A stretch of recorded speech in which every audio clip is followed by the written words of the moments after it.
Chip, Gary Smith is in his second year with the program now. How have you kind of seen him develop, and what has his process been? Yeah, I think Gary's played outstanding for us in these first 3 games. I thought he played really well for us last year, but like a bunch of those guys on our defensive side of the ball, this is year 2 for him, year 2 for Darius, year 2 for Gary, year 2 for the Murphys, year 2 for Latu. But I think Gary is a technician. He's really fundamentally sound. He always works on his craft. He's really smart.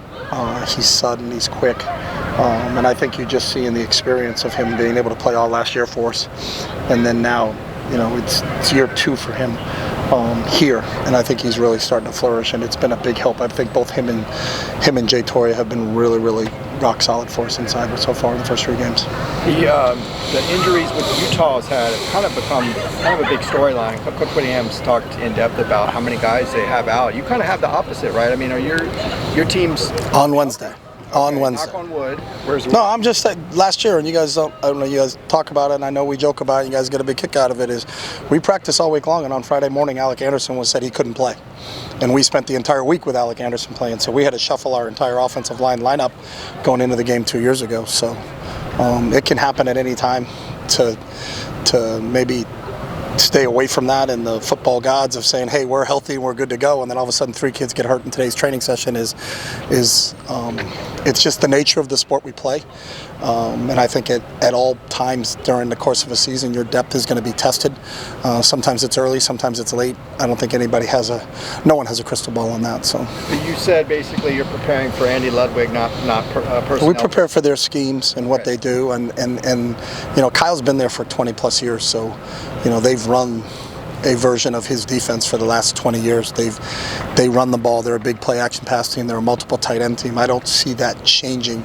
I don't see them throwing out an entire thing and we're going to walk out on the field on Saturday and they're empty the entire game and 5 wide receivers on the field and then they're playing a brand new defense. I don't think that's the deal. I think you got to put the guys that are the backups in if they have to play. Because that's the system that they've learned. So if you're going to say, all right, we're going to, player A is down, player B's going in, well, player B's been trained in this system. You're not going to change the entire system in the span of 3 days to do something. So. Can I ask you the strength of the Pac-12 question? Sure. Obviously, you know this conference well. Is this as strong as you think? But again, it's early. So I think once the meat of the schedule comes out, but I think in the out of conference play, I think our teams fared really well. Utah's a prime example. They played 2 Power 5 teams in Baylor and Florida and beat both of them. An SEC team and a Big 12 team. So, I would say right now it's strong, but we're still in September. So we'll see as the season pans along. And a lot of it has to do with what Ben said, the health. How healthy can teams stay during the course of the season? Because that's part of it in college football is if you're going to lose some guys during the course of the year, can you weather losing some of those guys? And no one has that answer. You hope when they get an opportunity to get in that the guys that are prepared when someone goes down in front of them that they're ready to go. Could you talk about the development of John Humphrey? How far he's come? He's a senior this year.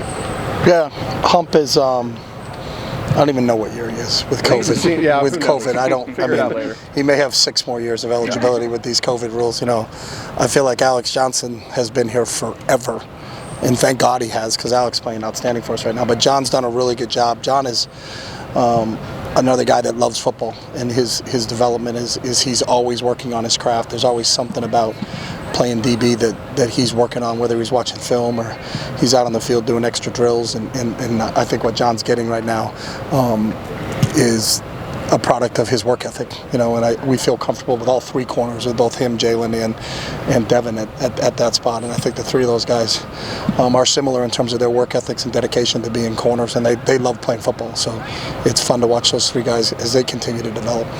I was wondering about your thoughts on this matchup with Utah's run defense against your offensive line and your group running backs. Yeah, we're going to see it play out. So we don't have any preconceived notions going in. We know how well coached they are. We know how talented they are on the defensive side of the ball. And then, you'll see as the game expresses itself and what transpires. But we don't go into it saying we have to get this amount of yards, or if we don't get this amount of yards, this is what's going to happen. I think every game kind of takes on a life of its own. So it's really we have to be prepared for them, and our guys are working diligently at doing that. And that is a matchup. They've always had a great front, and they're tough, they're physical, and really well coached. So that's a matchup that's going to dictate how we move the ball on the offensive side of the ball. Just curious, in the wake of a brouhaha that's kind of cropped up across town, have you ever suspended a reporter covering your team? What? Have you ever suspended a reporter covering your team from being around the team? Can someone do that? Damn, why'd you give him the idea? What happened? It happened across town. Yeah. What? USC suspended a reporter for 2 weeks for catching a side conversation. Why is Chip smiling all of a sudden? I'm just wait a second. No, you can't. Can people do Coach. that? You can't do that. No. I don't. I have no. That's the first time. I've never heard of that, but I don't know. And I'm never one to comment on somebody else's. Must have policies or something. I don't. Do you have policies that would lead to one of us getting a suspension? I haven't really thought of that. I didn't even know you could do that. So I don't think we have policies on that. So no, I just part of it for us. I don't know. We don't pay much attention as a group to what's being written. Now some individuals do, but I don't, so I wouldn't be able to tell you if I disagreed with what somebody else wrote or somebody wrote. I think maybe when I was younger, but right now we try to preach about being the most prepared and the least distracted, and following things like that. I think you're going down a rabbit hole that I don't know. I don't really have a comment. I just didn't know you could do that. That's interesting. Has that happened anywhere else? Happened a few I think times. the student reporters have been banned before, yeah.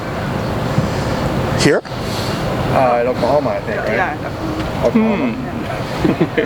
All right. See a trend here. Yeah. I don't. No comment. Can I say that? Yeah, let's I can say that. I can say that. So, we know how it is about injuries and availability, but could you talk just about the availability of Coach Belton out here? Coach Belton's available. Yeah. He is a tough sucker, and you may have to get like an elephant gun or something to knock KB out of things. He's just, he got hit in practice, then refused medical treatment.